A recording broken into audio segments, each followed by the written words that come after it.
I'm delighted to join you, delegations of both countries, for the 26th session of the India-Russia Intergovernmental Commission for Trade, Economic, Scientific, Technological and Cultural Cooperation.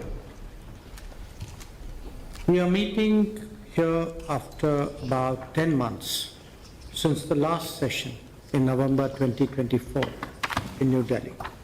And I think this is perhaps the shortest intervals between two sessions that we've ever had. Over the last 4 years, Excellency, our bilateral trade in goods has increased, as you have noted, from fivefold, from $13 billion in 2021 to $68 billion in 24-25, and it continues to grow. However, a major trade balance has accompanied the growth. It has increased from 6.6 billion to 58.9 billion, which is about 9 times. So we need to address that urgently.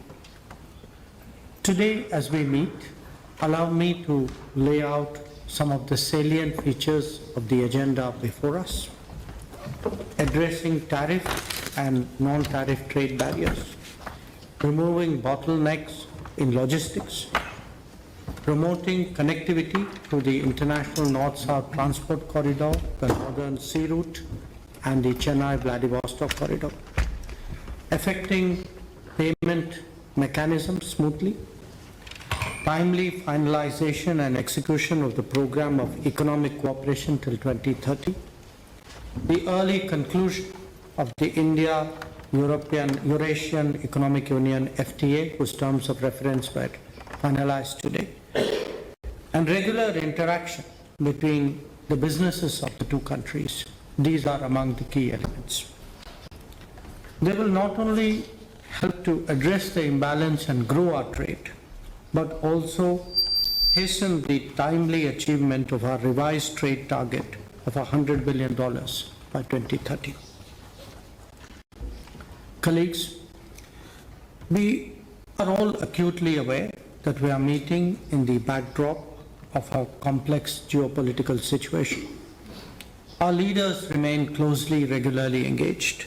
They provide us wise and practical guidance to our special and privileged strategic partnership.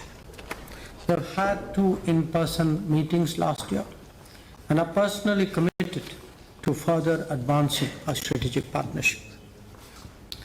Today, as we meet here for the IRIGC TEC, allow me to make some suggestions on how we can improve our efficiency and rise to the occasion of deepening our economic cooperation. One, the various working groups and subgroups could perhaps take a more creative and innovative approach towards their respective agendas.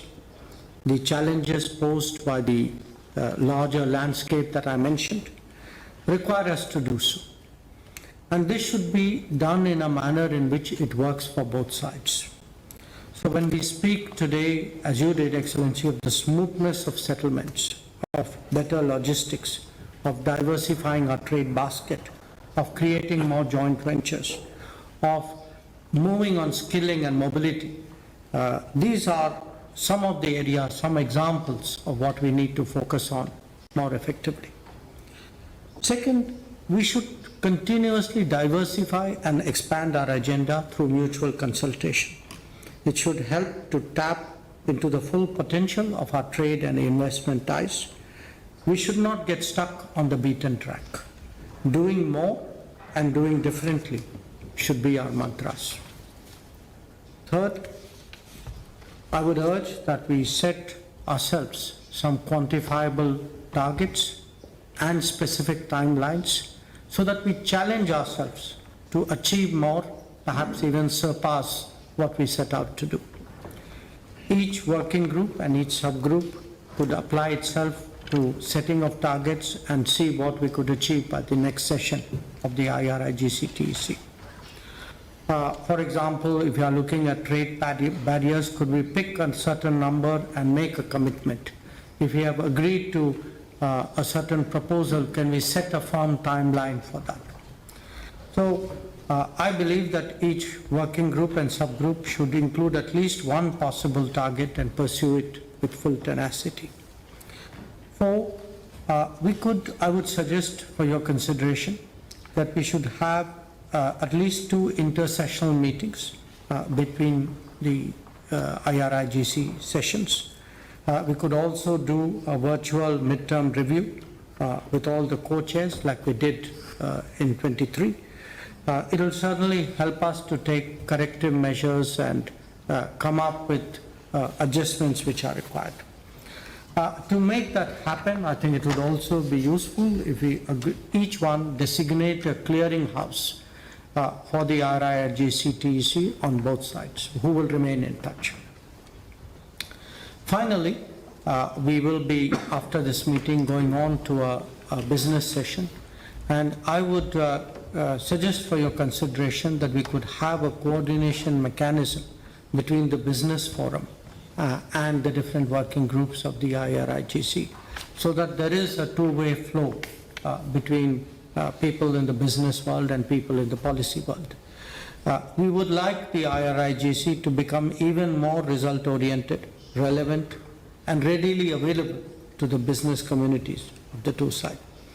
So allow me to conclude by recalling that the IRIGC is a key mechanism to prepare for the annual summit which we expect to hold at the end of this year.